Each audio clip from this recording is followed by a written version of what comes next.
Hello students, here's Meenakshi Thakur from Gyandeep Tutorials and you are learning maths with. Students, आपने पिछले videos में exercise, इस video में exercise 4.2 का last सम हम कर रहे हैं और फाइनली एक्सरसाइज कंप्लीट। ठीक है, तो बिना टाइम वेस्ट करते हुए चलते हैं सम पे। इतना बड़ा दिख रहा है, देखे तो सही, ऐसा तो क्या बोल रहे हैं और क्या क्वाड्रेटिक इक्वेशन इसको बनाना बहुत टफ होगा? बिल्कुल नहीं, मैं समझा रही हूं, कुछ टफ नहीं होगा। देखो, a cottage industry produces a certain number of pottery articles a day. एक कॉटेज इंडस्ट्री है, ये कॉटेज इंडस्ट्री है वो कुछ नंबर, सर्टेन नंबर मतलब कुछ नंबर ऑफ आर्टिकल्स एक दिन में बनाते हैं। ठीक है, अब कुछ नंबर ऑफ आर्टिकल मतलब कितने, नहीं दिया उसको एक्स मान लेते हैं। Let the number of articles produced in a day, yeah, it was observed on a particular day that the cost of production of each article was 3 more than twice the number of articles produced on that day.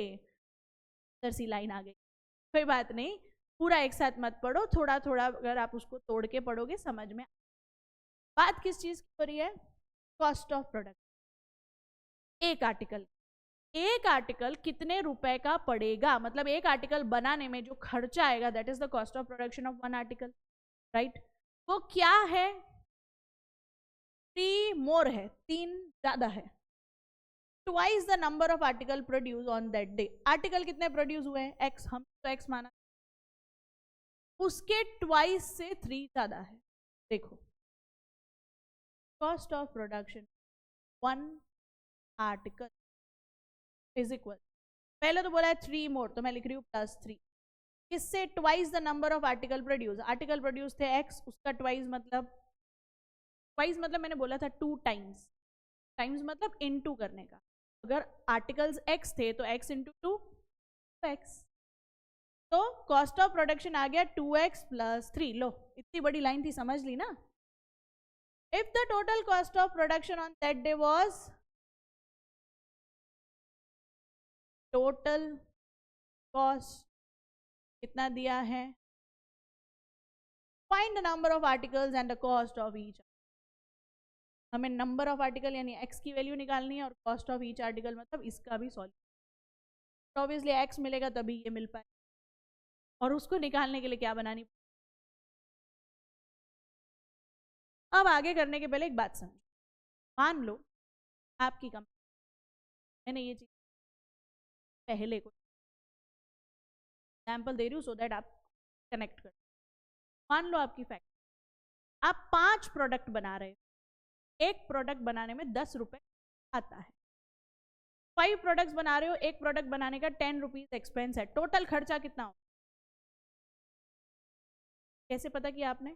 5 × 10 है ना। एक चीज बनाने में अगर 10 रुपए खर्चा है, 5 चीजें बनाऊंगी तो ऑब्वियसली 50 रुपए खर्चा आएगा। यहां पे भी ऐसा ही कुछ दिया है, टोटल कॉस्ट। अब ये टोटल कॉस्ट कैसे निकली होगी? ऑब्वियसली जितनी आइटम्स बनी होंगी उसके साथ इनटू किया होगा एक आर्टिकल बनाने का खर्चा। तो यहां पे number of article produce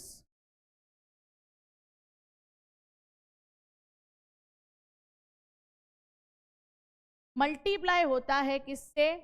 cost price of one article से, कि एक आर्टिकल बनाने का कितना खर्चा आया, क्योंकि मुझे आंसर पता है already 90। Number of article produce को मैंने क्या माना था? एक्स, और कॉस्ट ऑफ वन आर्टिकल हमारा क्या आया था? 2x + 3, सामने 90 सेम। फाइनली हम चल रहे हैं क्वाड्रेटिक की तरफ। अब तो आ जाएगी quadratic equation, x × 2x x², x × 3 3x, 90 वहां पॉजिटिव, यहां आएगा तो नेगेटिव। फाइनली हमारे पास एक इक्वेशन, क्वाड्रेटिक इक्वेशन अब कुछ सॉल्व कर आंसर पे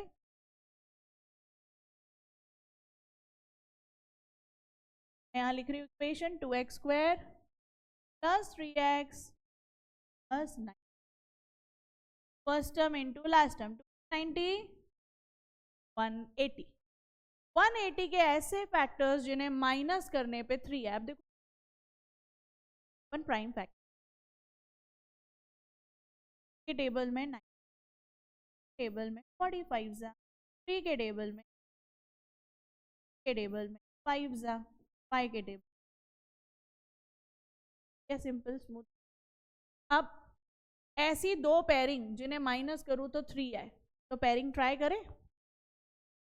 4 3 जा 12 3 5 जा 12 और 15 माइनस करने पे 3 आ जाएगा। हाँ बड़ी सिंपल आ जाएगा। चलो तो फिर फाइनली मैं फैक्टर्स उठा रही हूँ 12 एंड 15। इसकी जगह मैं लिखूंगी 12x 15x। ठीक है साइन भाई माइनस करने पे आ रहा है, एक को पॉजिटिव एक को नेगेटिव साइन आएगी। के पास कौन सी है पॉजिटिव, बड़े फैक्टर को पॉजिटिव छोटे को ऑपोजिट।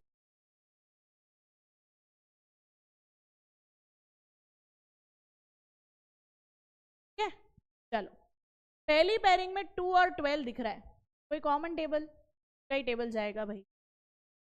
2 के टेबल से स्प्लिट कर रही हूँ 2 इंटू एक्स इंटू एक्स 12 को 2 6 12 2x 15 और 90 15 का ही टेबल लग जाएगा 15 इंटू एक्स और 15 इंटू 6। पहली पेयरिंग में 2 2 कॉमन, दूसरी पेयरिंग में x x कॉमन बचा x माइनस,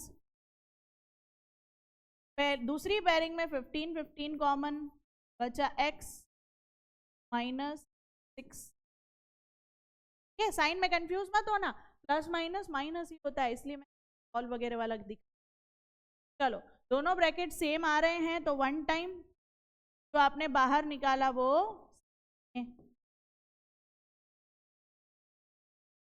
अब दोनों ब्रैकेट्स के सामने क्या रख दें अपन 0, x माइनस 6 के सामने रख दो 0, 2x प्लस 15 तो 0, माइनस 6 वहां जाएगा क्या हो जाएगा पॉजिटिव का 6, प्लस 15 वहां जाएगा तो क्या होगा पॉजिटिव का 15।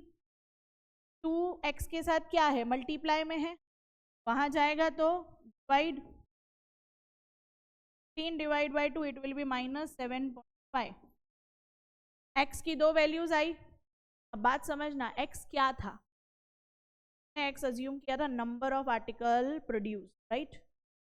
आर्टिकल जितने भी प्रोड्यूस हुए हो माइनस में हो सकते हैं, गिनती माइनस में हो सकती है। मैं बोलूंगी मैंने माइनस 7 आर्टिकल बनाए पॉजिटिव, तो नेगेटिव वाला तो कुछ भी हो we are not going to consider it, will consider the positive 6।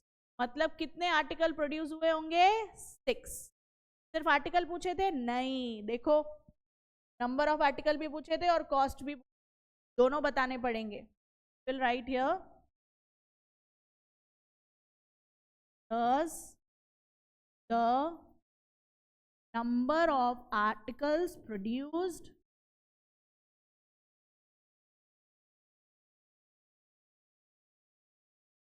that is x is equals to 6 articles, x कितना था x कितना 6, and the cost of production of each article. अब आपने कॉस्ट ऑफ प्रोडक्शन हर एक article का find किया था, ये रहा 2x प्लस 3। आप लिखोगे 2x plus 3 equal to 2, x की जगह क्या लिखूं 6 प्लस 3। ठीक है 2 और 6 मल्टीप्लाई होंगे, 2 6 12 प्लस 3 12 प्लस 3 15 रुपीज। साइन लगाना भी जरूरी है, उसका भी हाफ मार्क कट जाएगा। तो कॉस्ट कितना आया 15 रुपीज और आर्टिकल कितने प्रोड्यूस हुए थे 6। वेरीफाई करना है कर सकते हो। इन्होंने ही बोला था कि टोटल कॉस्ट कितनी आई है 90। देखो ये मैं जस्ट आपको नॉलेज के लिए बता रही हूँ, एग्जाम में लिखने की जरूरत नहीं है। आपका टोटल कॉस्ट कैसे आया था, नंबर ऑफ आर्टिकल से आपने x माना था और कॉस्ट पर आर्टिकल को मल्टीप्लाई करके आया था। टोटल कॉस्ट कितना आया था 90।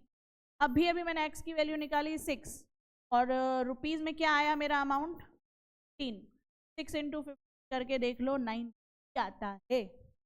मतलब हम एकदम सही किया है सम को, मैंने चेक भी कर लिया कि हाँ 90 रुपये ही हो रहा है। ठीक है, आई होप आपको पूरा सम क्लियर है, एक्सरसाइज क्लियर है। पूरी एक्सरसाइज में पूरा फैक्टराइजेशन मेथड से क्वाड्रेटिक इक्वेशंस कैसे सॉल्व करते हैं वही सीखा।